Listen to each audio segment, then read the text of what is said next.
the golden California sun like liquid satin. But no one was watching her. They were watching me. I'd just entered through the staff gate, by request. Not because I didn't have a +1, but because the invitation strongly discouraged outsiders. This was a tight family affair, and apparently my presence was already bending the rules. Before we begin, drop a comment and tell us which city you're watching from. And after this story, let me know. What would you have done in my shoes? Let's dive in. I moved silently, wearing a fitted slate-glued dress with a high slit and simple silver heels. No jewelry, no clutch, just confidence. Enough to stir whispers like wildfire. To my right, my cousin Sabrina leaned into her fiancé. Seriously? Alone again? She muttered. From the other side, my Aunt Valerie let out a theatrical sigh. Always the misfit. Can't even keep a date. Then came the boom. My father's voice. "Well, look what the wind dragged in," he laughed, bourbon sloshing from his glass as he descended the stone steps. "No arm candy, huh? Still living solo in that shack you call a startup loft?" I said nothing at first, just walked toward the back row. "I came for Isla," I said evenly. "Nothing else." "Isla doesn't need your pity," he spat, reaching out. "She has us, not your charity case nonsense." He grabbed my arm. "Let's make sure everyone sees the prodigal daughter." He growled and shoved me. My heels slipped on the gravel path. I fell backwards, straight into the koi pond. Gasps, then laughter, even applause. Soaked, mascara smudged, silk clinging to my skin, I rose slowly, hair dripping, face calm. And then I smiled. Right at him. Right at my father. And I said, just loud enough for everyone to hear, "You're going to regret this moment." I stepped out of the koi pond barefoot, soaked silk clinging to my legs, each step echoing against the stone path. I didn't ask for help. I didn't ask for a towel. The hush around me was thick with shock and mockery. My father scoffed and turned away. My cousin Sabrina covered a giggle behind her wine glass. They thought they'd broken me. They didn't know what was coming. Because 20 minutes later, the low purr of an engine whispered into the vineyard's circular drive. A matte black Aston Martin Valkyrie rolled in. Then the door opened. First came Charles, his head of security, then the driver, then him. Luca Sterling, the reclusive billionaire, defense tech architect, founder of Centurion Labs.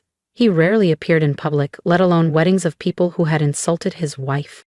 He strode toward me, in a charcoal suit, no tie, midnight eyes scanning only me. Guest stiffened. Someone gasped. Aunt Valerie dropped her flute. Sabrina whispered, "Is that?" Before anyone else could process it, Luca reached me, took my dripping hand in his warm, dry one, and said gently, "You okay, Angel?" I nodded once. Then he turned, facing the sea of stunned relatives with his arm wrapped tightly around my waist. His voice, cold and controlled. "Who pushed my wife into a pond?" Gasps rippled, faces drained. My father blinked like he'd seen a ghost. "Where wife?" Sabrina croaked. Luca raised my hand, where my platinum ring shimmered under the sun. "Yes," he said, "wife. We were married in Lake Como, privately, 3 weeks ago."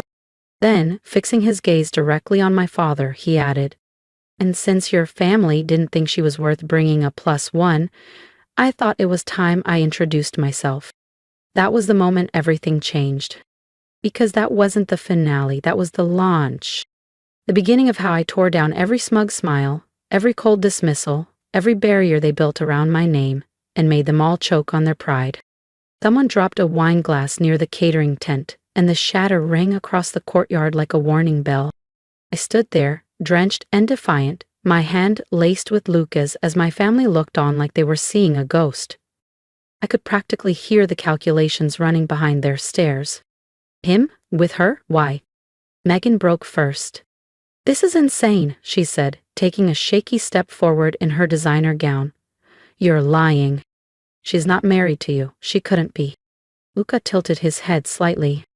Would you like to see the certificate? Ceremony held in Ohio, private vineyard estate. I can call our attorney if you'd like confirmation. Megan's mouth opened. Nothing came out. My father said nothing. His eyes bounced between Luca's watch, the supercar parked in the driveway, and the driver now standing sentinel by the hood like security detail. From behind me, my cousin Sabrina whispered, louder than she thought, "Why would he marry her?" Luca's gaze sharpened. "I could ask the same," he replied, his voice calm but venom-laced. "Why would someone like me walk into a celebration that masquerades as love, only to find a family tearing down their own in front of strangers?" My father finally snapped, "All right, cut the act. You're just another target she latched onto. That's what she does. Leech, fake. Attach yourself to anything that shines." Luca turned to me. "Let's go home." But I didn't move, not yet. I took a step forward, soaked dress clinging like armor. "Actually," I said quietly, "I think I'll stay a bit longer. I want to see the cake." "Sweetheart, please," my mother started. "No," I said firmly. "You all made me feel invisible. You laughed when I was pushed. You said nothing. That silence said everything." I turned to my father and added softly, "Whatever dignity I had for you drowned in that pond." Then I walked away, Luca beside me, my wet gown trailing like a queen's cloak. I didn't look back. But the whispers, the panic, the shame, I heard every drop of it. The drive was quiet until Luca asked, "Why didn't you tell me it was this bad?" I stared out the window. "Would you have believed me?" His jaw clenched. "You should have let me come from the start." "They would have humiliated me anyway," I said. If you felt that moment shift, like the power finally turning, make sure to subscribe so you don't miss what happens next. Because this was only the first crack in their perfect little world. "It's not about who I'm with, Luca," I said quietly, my voice steady. "It's about me. It always has been. I was never their favorite. I was their threat. The one they couldn't mold, couldn't dismiss, couldn't silence." Luca reached for my hand and held it gently. "Death ends now," he said. "If you're ready, I think it's time we put your name on everything we've built." I blinked. "What do you mean?" "I mean," he said, "I want you on the board of Sterling Defense Systems. Officially. Publicly. As my wife. But more than that, I want the world to see you. Not quietly. Not in shadows. Fully." My throat tightened. "They'll come after me harder." His faint smile didn't waver. "Good. Let them." Over the next few weeks, headlines exploded. "The secret bride of Luca Sterling. Who is Bianca Monroe? Wedding pond scandal sparks corporate shockwaves." Clips from the vineyard leaked. My fall, the fountain, the silence, then Luca's entrance, my soaked dress, my smile. His arm around me. It went viral. The same relatives who once mocked me, sending orchids, DMs, apologies wrapped in designer ribbons. Even Megan posted a filtered photo of us from years ago, captioned, "Sisters above all." I didn't reply. Not when the bakery that once refused my business offered a 3-tiered forgiveness cake. Not when Sabrina messaged, "Girl, you slayed at the wedding, drink soon?" And certainly not when my father called, voice stiff with pride, "Let's talk like adults." I let the silence settle around them like fog. Until the day a nondescript envelope arrived. No name, no return address. Inside, a flash drive. I plugged it in. Security footage. A hotel bar. Megan. Laughing. Reaching across the marble counter to touch Luca's chest. His expression unreadable. Then another clip, outside his hotel room. Her leaning in, him blocking the door. Twice. She didn't get in, but she tried. The date? 2 weeks before our first official date. I closed the laptop, my hands shook. This wasn't just family betrayal anymore. This was war. Megan hadn't just wanted what I had.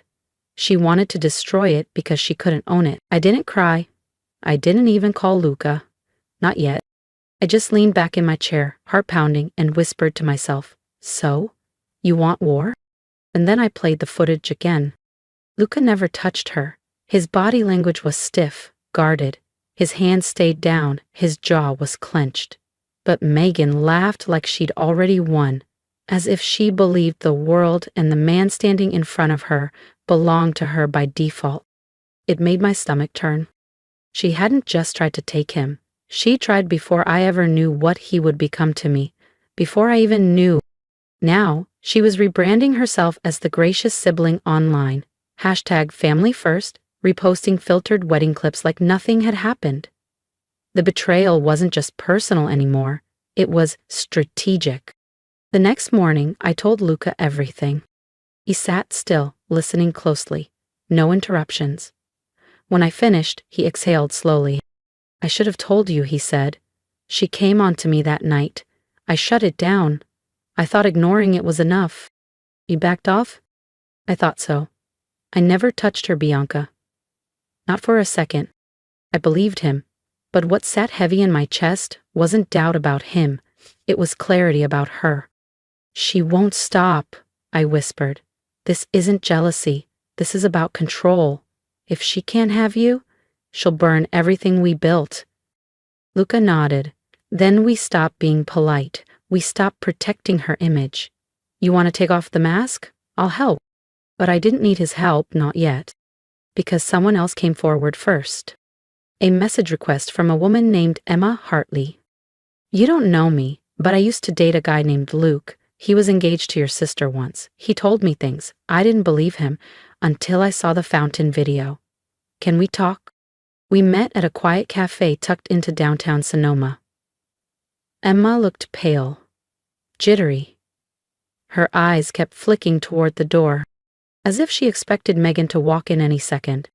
She's worse than you think, Emma said, her voice low as she stirred her tea. Luke used to tell me Megan was obsessed with control, being the center of every room. She sabotaged her friends' careers, got someone fired for earning a promotion she wanted, and after she got engaged to Luke, she cheated with his best friend. 3 weeks later, I didn't blink. She did the same thing to me in college, I replied evenly. Different man, same pattern. Emma's eyes softened like she'd been waiting to hear that. She hacked into my phone once, sent Luke fake messages from me, claimed I was cheating. I only found out when his sister screenshot one. I leaned forward slightly. Why now? Emma looked me dead in the eyes. Because you're the first person Megan hasn't been able to manipulate. And something about her lately? I think she's planning something worse. Luca and I hadn't gone public with anything yet. No press statements, no legal moves. But behind the scenes, I'd started gathering pieces. I requested security footage from the wedding. I contacted her former employer, the one she left with glowing farewell posts. The woman who replaced her told me Megan was caught deleting co-workers' files to tank their performance reviews. Then I reached out to one of my father's old business contacts, the one who cut ties suddenly 5 years ago. She's toxic, he said. Your dad protects her, your mom ignores it, but anyone with a stake knows Megan's a beautiful liability. She cost me a major deal once. Bit by bit, it was coming together. Megan wasn't a victim. She was a carefully disguised wrecking ball, and the people around her? Willing spectators. But the final crack came with a phone call from a law office, a man named Grant Delaney. I represent your grandmother's estate, he said, formal but gentle. There's a codicil in her trust, one you were never told about. I froze. She passed 3 years ago. Yes, but 6 weeks before that, she amended the beneficiary of her private property trust, 3 homes and $1,300,000. 0 cents in assets. She named you. The paperwork was never disclosed in probate. Yeah. A pause. Because someone forged her signature, tried to redirect the assets, we believe your father and possibly your sister were involved. The line went quiet. Then, Miss Monroe, would you like to reclaim what's legally yours? I stared at the marble table. My tea was cold, my hands steady. Yes, I said, but not quietly. He didn't send copies. He sent originals. Original. My name, Bianca Monroe, was there in my grandmother's flowing script. Dated, notarized, legal. The ink hadn't faded. The truth had just been buried. I called Luca. It's time. 2 days later, headlines broke wide open. Inheritance fraud. Billionaire's wife reclaims $1,300,000 0 cents. Hidden trusts. By noon, it was trending, not because of me, but because of the names in the filing. Jonathan Monroe, Megan Monroe. I didn't release a statement. I didn't need to. I just made sure the court date was public. And I showed up. Navy suit. Hair down. Heels sharp as memory. Luca walked beside me, fingers laced through mine as reporters called out questions I didn't answer. Inside, my father sat stiff, eyes avoiding mine. Megan? Never came. Her lawyer submitted a written denial, claimed she had no knowledge. The judge didn't flinch, especially not after the handwriting expert took the stand. This wasn't careless, she said. It was calculated. Someone practiced this. Signature. My father's face flushed dark red. I didn't look at him. I didn't have to. I'd already won. Back home, Luca poured champagne, but I didn't lift the glass. I thought I'd feel something, I murmured. I have what they tried to erase. But you still hear the splash. I nodded. Luca stepped in closer. Then let them hear it too. He handed me an envelope. An invitation. Our public vow renewal. Black tie, media presence, charity fundraiser. In 50 guests. And every single person who had clapped when I hit the water. The night of the gala, Megan walked in wearing scarlet and smugness. She thought she still owned the room. Until the screen lit up. Photos of my grandmother's home. Laughing snapshots of us in the garden, and then the will. Signed, sealed, projected for all to see. I took the mic. My name is Bianca Monroe Sterling. You may remember me as the girl pushed into a fountain at her sister's wedding. But I wasn't alone. I was underestimated. A beat of silence. And now, I'm exactly where I belong. I raised my glass. I hope you're watching closely. And they were, especially Megan, who stormed out before dessert, her red gown trailing behind her like a retreat flag. 2 days later, she texted, "We need to talk, alone." I replied, "Tomorrow, 4 p.m., no games." She arrived on time, no makeup, no drama, just Megan. We sat in silence, then she said it. "You were never supposed to win." "You mean I was never supposed to survive," I replied. She didn't argue. "You were always the quiet one, the one they joked about." "You pushed me out," I said. "And when I stopped needing your approval, you panicked." She exhaled. Luca was supposed to be a one-night thing. I didn't know he was rich. Just thought he was hot. I stayed quiet. "What scared me wasn't that you married him," she said softly. "It was that he chose you." I waited for an apology. It never came. "You came for forgiveness?" I asked.